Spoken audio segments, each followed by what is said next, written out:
Hey friends, Tom Wright here from Wright Blade Works. Decided to do a different kind of video today. Just show off something and maybe a little educational. So, you know the drill. I like to make them, show them, see what you think, give me your feedback, things like that. But as I said, today's going to be a little bit different. So, what we have here is this would be considered a standard 9-inch Switchblade, kind of a classic. This is the bolster release design. This one is made by Latama. As you know, there's a company I do a lot of work with. I do customizations. And so just to get you an idea here, you know, your standard, this is bolster release. So this puppy here, let's unlock it. I got a little locking mechanism here with the classic red dot.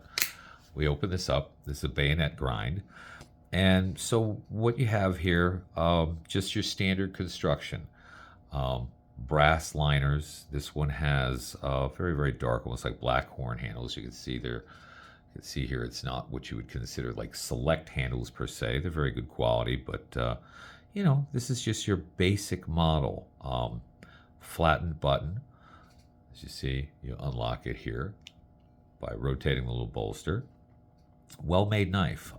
It really is. Uses 5 millimeter thick blade and back tab, whatnot. Very strong kick spring.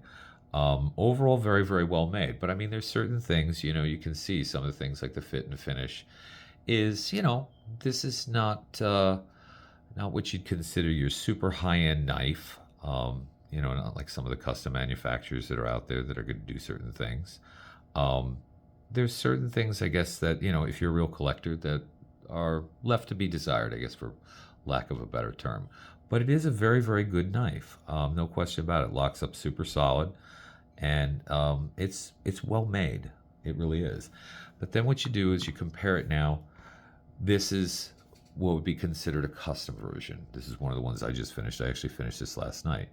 And let me give you an idea of some of the differences here. So this one is mother of pearl scales, which is a really pretty material. Kind of nasty to work with. Smells like hell when you grind it, and it's actually poisonous. So you have to be careful. You got to wear a respirator when you work in mother of pearl, abalone, some of the natural shells. But so you start seeing some of the differences here. For example, you know, custom knife versus regular. I use all nickel silver hardware. So for example, instead of brass pins, which you see on this one, we use nickel silver pins everywhere. We don't use stainless steel or whatnot. You can, but I prefer nickel silver. I think it polishes up nicer. And then, for example, the button. It's no longer just plain steel. It's been drilled out very, very carefully, and there's a beautiful piece of abalone that's inlaid into the button. The safety mechanism has been cleaned up, so it's a lot smoother, works better. We did do the red dot again. We open this up, locks up very solid. And then you start seeing little differences. For example, the brass liners in here. Everything's been disassembled on this knife completely. It's been taken down, stripped down completely, sanded, polished, you name it. So the liners, for example, are what's called coined. And this is when they're filed all along the edges there to create almost like a texture. It's also very pretty. You can see my maker's mark is laser etched onto the kick spring itself and towards the very back, so it doesn't affect the temper. Then things like all the pins, everything's been polished out, so the fit and finish is better. Then the entire back spring of the knife, everything's done with file work. It's a very labor intensive kind of process. You have to be extremely careful.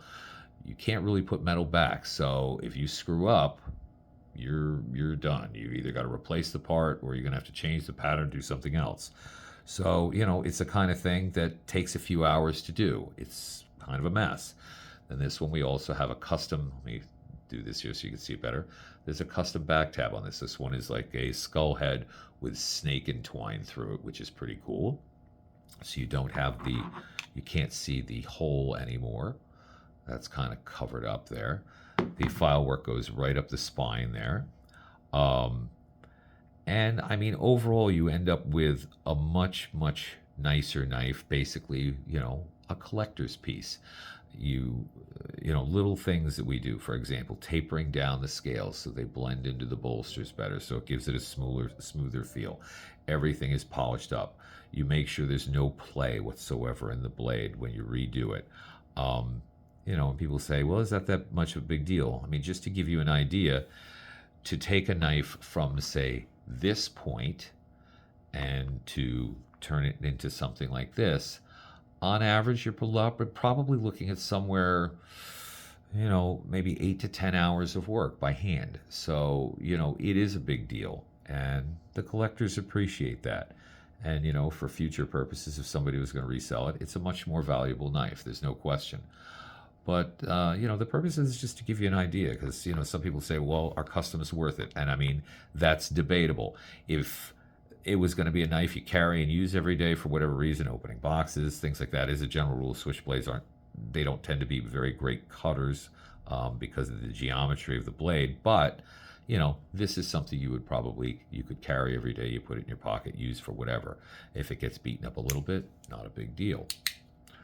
Whereas, something like this, can you carry it every day? Absolutely. And it's going to function just the same as this.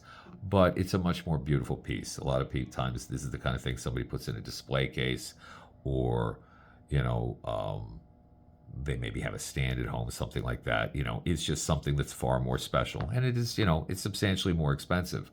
But, like anything else, you get what you pay for. So, if you got any questions, whatever, drop me a line. But I figured I'd just give you an idea, because this one was just finished last night. And, that way you can see the difference, one versus the other. What do I want to do? Do I want to spend a few $100 or do I want to spend like $1,000 or so on a knife? And, that's really, it's up to you. How much of a collector are you? Are you the kind of guy who just likes to own one? Or are you like the kind of guy that says, I want something really, really special? So, anyway, I hope that answers some questions, gives you an idea. And I said, you want to drop me a line, you got any specific questions, feel free, and I'll answer as much as I can. Take care. Talk to you soon.